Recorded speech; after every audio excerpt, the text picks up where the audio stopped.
Albert Breer, national reporter, has been reporting for a couple of days that after Watson gets healthy, if he's able to play, the Browns are likely to bring in real competition for him at the quarterback position, meaning via draft or free agency. So I guess the question that comes to mind for me, Lance, I'm curious what you think.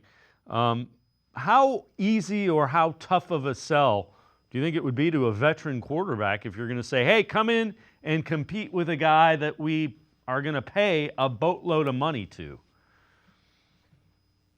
Well, I don't think it's very realistic at all, if you ask my true opinion. However, I will say this. If Deshaun Watson, in his defense, if he comes back, his whole struggle has been the idea that they have tried to make everything for him. And I understand that, and I appreciate that, because you win with players and you do everything you can to adjust. I don't care if it's high school, college, or pro. You do everything you can to try to adjust what you do offensively to the players around you.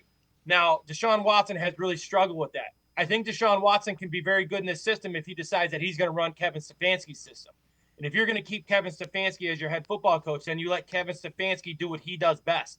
And you can see when Kevin Stefanski is able to run his play action and his multiple personnel groups and all the stuff we've talked about forever, then he can be pretty solid.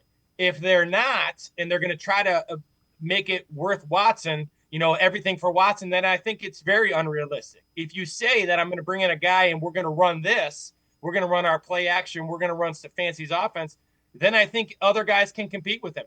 The guy who's probably the best is the guy who they have right now. That's Jameis Winston.